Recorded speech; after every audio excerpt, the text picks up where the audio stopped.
जय श्री कृष्णा। राधे राधे। आज आप सुनेंगे शुक्रवार की व्रत कथा। यह व्रत शुक्र ग्रह की शांति के लिए किया जाता है, क्योंकि इसकी अनुकूलता से व्याकृत विद्वान, श्रेष्ठ वक्ता, राजनेता, सफल उद्योगपति बनता है। इसके अलावा वो विद्या, बुद्धि, धन, धनाय से परिपूर्ण रहते हुए सुखी जीवन जीता है। उल्लेखनीय है कि शुक्राचार्य दैत्यों के गुरु है, जो सदाए तेजस्विता, सौभाग्य, समृद्धि और काम शक्ति को नियंत्रित करते हैं। अनेक रूपों में सर्वाधिक प्रसिद्ध शुक्रवार का व्रत शुक्र ग्रह की शांति के अलावा समस्त मनोकामनाओं की प्राप्ति, हृदय की शांति, पुत्र की दीर्घायु, धन संपत्ति की प्राप्ति और विघ्न बाधाओं का दूर करने के लिए भी किया जाता है। इस व्रत को लक्ष्मी जी का भी माना गया है, लेकिन कालांतर में यह संतोषी माता के व्रत के रूप में ही अधिक प्रसिद्ध और प्रचलित हो गया है।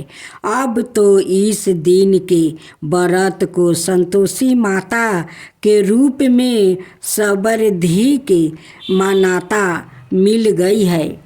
हमारे शास्त्रों में संतोषी माता को उमा का ही एक रूप बताया गया है, क्योंकि उनकी भीतर साक्षात भगवती दुर्गा का रूप माना जाता है। इस प्रकार यह दुर्गा माता की पूजा आराधना का व्रत है। अब पूजन विधि विधान। इस व्रत का आरंभ किसी भी मास के शुक्ल पक्ष के प्रथम शुक्रवार से करके 31 व्रत करने का विधान है। व्रत के दिन दैनिक कार्यों को निपटाने के बाद कुछ मजीठ का चूर्ण जल में मिलाकर उसे स्नान करे, फिर साफ सुथरे धोले हुए सफ़ेद वस्त्र धारण करे, पूर्व दिशा की ओर मुख करके शुक्रदेव का पूजन, सफ़ेद पुष्प, सफ़ेद वस्तुओं और वस्तु आदि अर्पित करे, विधि विधान के अनुसार पूजा करे। घी और चीनी का नैवेद्य चढ़ाए, भोग में खीर बतासे भी अर्पित किया जा सकते हैं। इस दिन के व्रत में पहले लक्ष्मी जी का पूजन करने का भी विधान है। जिन्हें संतोषी माता का व्रत करना हो, हवन कर उनका पूजन करे।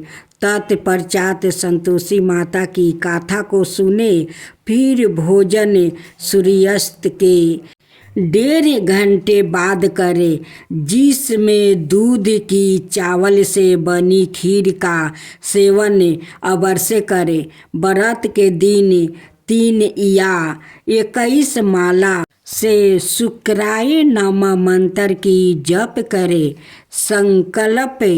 व्रत पूरे होने पर अंतिम शुक्रवार को गुलर के वृक्ष की लकड़ी से एक छोटा सा हवन करके पूर्णाहुति दे। व्रत की रात्रि में जागरण करके माता की स्तुति में भक्तिपूर्ण व्रत होने पर अंतिम शुक्रवार को उसका उद्यापन अवश्य करे। इस व्रत में सफ़ेद वस्तुओं का दान पुण्यदायी माना गया है। एक समय एक नगर में काये थे ब्राह्मण और वेश्या जाति के तीन लड़कों में अत्यंत गहरी मित्रता थी। वो तीनों विवाह बंधन में बंध चुके थे। कायस्थ और ब्राह्मण लड़के का गौना हो चुका था, जबकि वेश्या लड़के का गौना होना शेष था।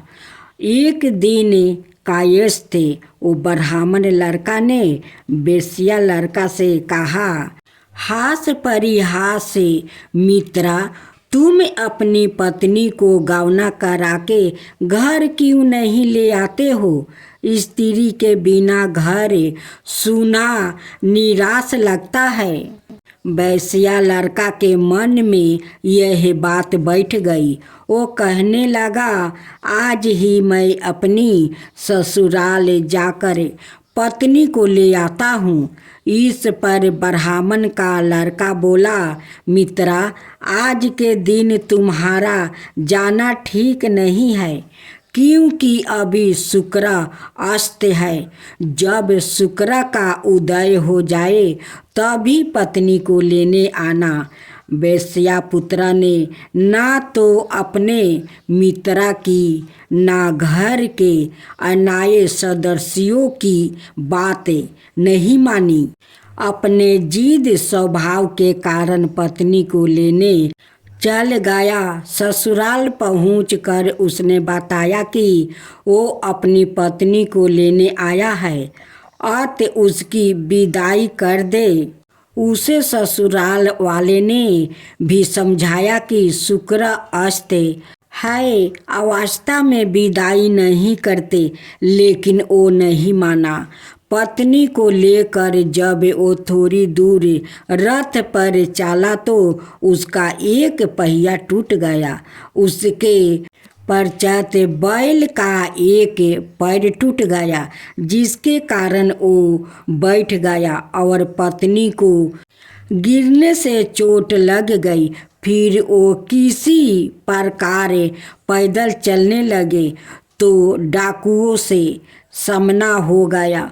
उन्होंने उनका पूरा धन जेवरात आभूषण लूट लिया।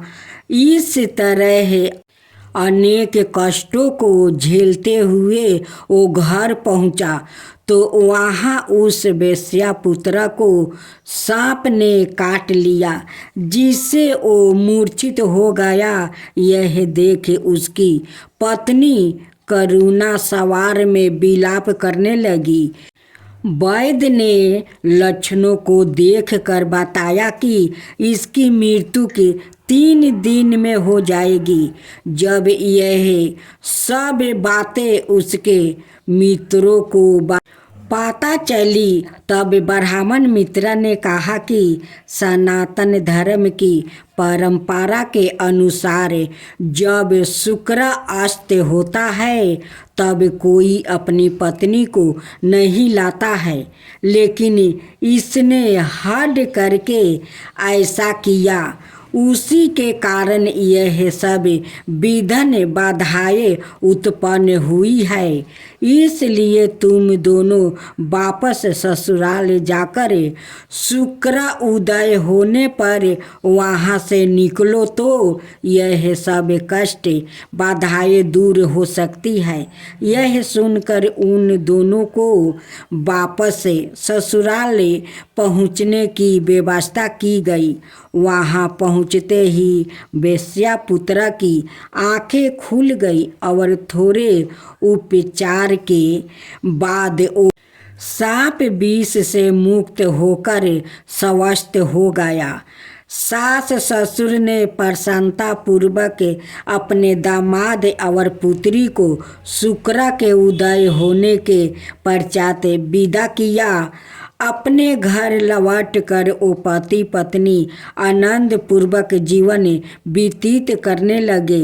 इस प्रकार जो कोई शुक्रवार के व्रत को करता है उसके सारे विघ्न कष्ट दूर हो जाते हैं। आरती उतारो रे संतोषी माता की, मैं तो आरती उतारो रे संतोषी माता की।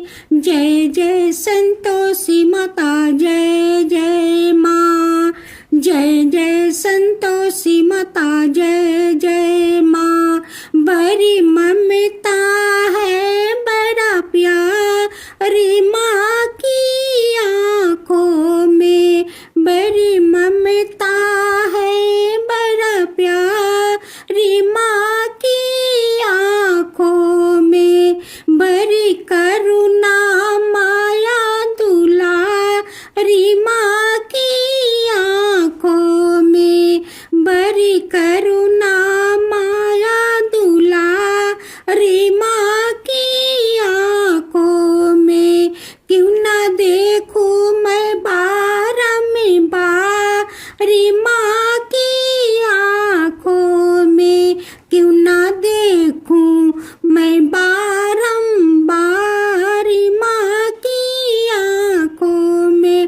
दिखे हर घड़ी नया चमत्कारी माँ की आँखों में। देखे हर घड़ी नया चमत्कारी माँ की आँखों में। नित्र करो झूम झूम बाकी निहारू रे।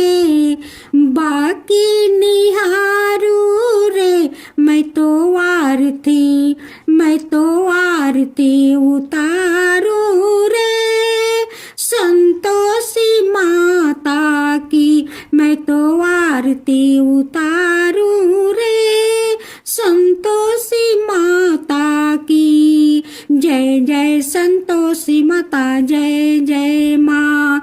जय जय संतोषी माता जय जय माँ। सदा करके पुकारी माँ की मंदिर में। सदा करके पुकारी माँ की मंदिर में। माँ की मंदिर में बड़े दान के भरे है भंडारी माँ की मंदिर में। बड़े दान के भरे है भंडारी माँ की मंदिर में। धूप करो दीप करो प्रेम सहित भक्ति करो जीवन सुधारो रे। धूप करो दीप करो प्रेम सहित भक्ति करो जीवन सुधारो रे।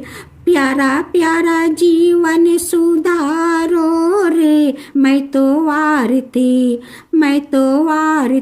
उतारू रे संतोषी माता की। मैं तो आरती उतारू रे संतोषी माता की।